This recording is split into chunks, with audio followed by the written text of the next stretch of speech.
So Xiaomi just launched their Vision OLED televisions, and they're about to go on sale. And a lot of people have been asking us in the comments on whether they should go for this television or a QLED television, which is available in a similar price tag. First of all, we'll compare quite a few televisions in this video, so this should give you a definitive sort of guide in understanding what technology is better for you, and then also it'll probably help you decide on what television panel to get. Now, the Vision OLED is only available in a 55-inch size, and it is priced at around 89,900 rupees. You can get it for a much lower price if you do have an HDFC Bank card, so you can save some money and get it for around 83,000 rupees. Now, at this price, it competes with quite a few other televisions in the market, and none of them are OLEDs. You can actually get the Samsung Frame television, which is priced almost similar at 55 inches. And then you also have a really old OnePlus Q1 QLED, the Pro version, which does have a drop-down soundbar, which does look cool, but it's still an old television, and that is available at almost the same price as well. So you do have a few options in the QLED side of things, but as far as OLEDs are concerned, the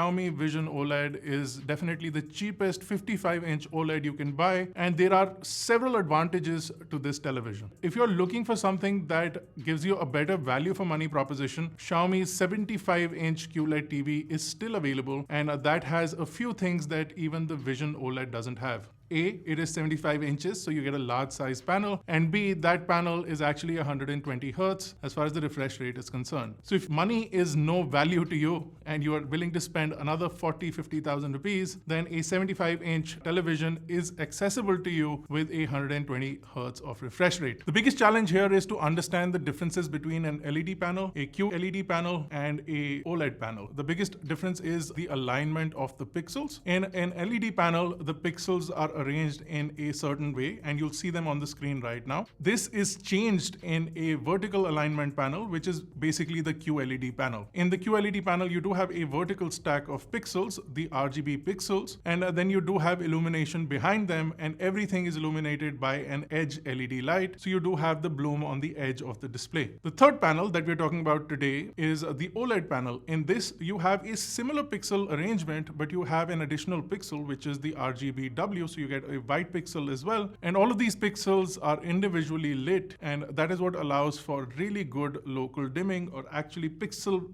precise dimming, and hence gives you more accurate colors, gives you absolutely zero bloom, and makes the picture look the way it was captured. Now, Xiaomi missed out an opportunity to provide a 120 Hertz panel. Now, whether they did this on purpose so that their next TV can have 120 Hertz is something that we don't know. So if you want to compare it to an OLED television, the closest comparison would be the LG A1, which also has a 60 Hertz panel, and right now the last generation of the A1 is available, the 2021 variant, and that does have a 60 Hertz panel, and the 55-inch variant of that is priced at 1 lakh rupees. So you're definitely at least 10,000 rupees away from the LG A1, which is LG's cheapest 55-inch television. Another big difference between LG's televisions and Xiaomi's televisions is the user interface. So on LG, you get WebOS, which is great and really easy to navigate, and you also get the Air Mouse, which makes entering numbers, passwords, usernames, etc. on the TV great. On the flip side, you do have Android OS on this, which means that you can connect your smartphone and make it even easier to connect things to the television. Plus, you can download several apps that are not available on LG's WebOS, and hence you get that advantage as well. The same thing is applicable for Samsung's televisions as well. You do have Samsung's own user interface, and while you'll find that most streaming apps are available on Samsung's user interface, Samsung tends to overload their UI, the Tizen OS, on their televisions with ads and unnecessary promotions, and that makes the user experience a little less comforting. Plus, again, you don't have the access to the entire library of apps, and streaming apps have to develop a special app for their operating system, which means that there might be a delay in that app being available on a Samsung television.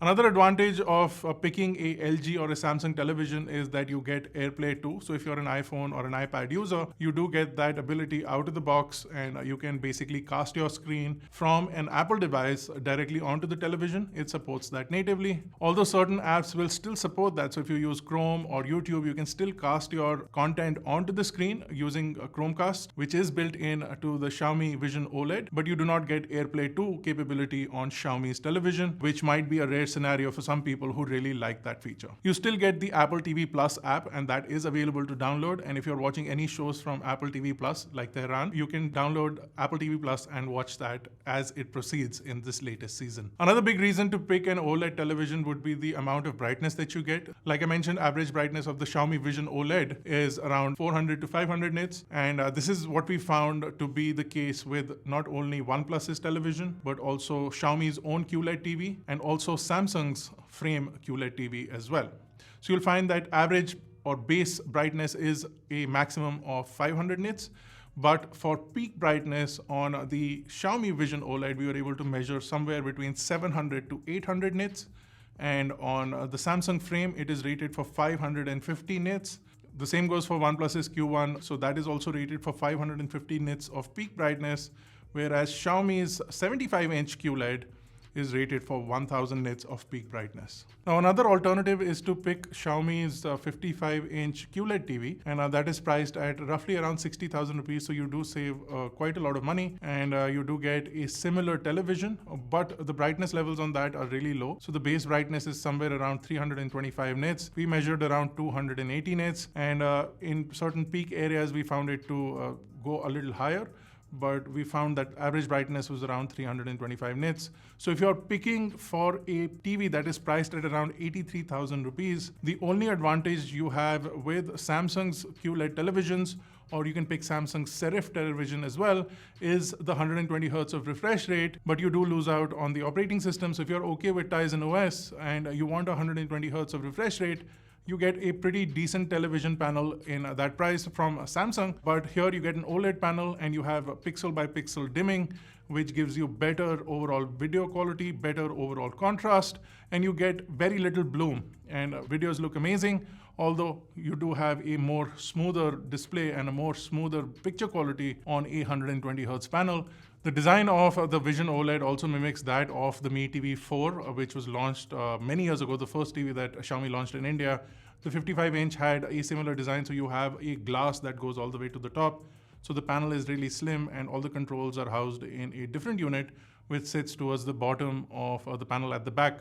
You also do have 3 HDMI 2.1 ports. The panel does support EARC, so if you want to connect external devices that are EARC enabled, you can easily do that as well.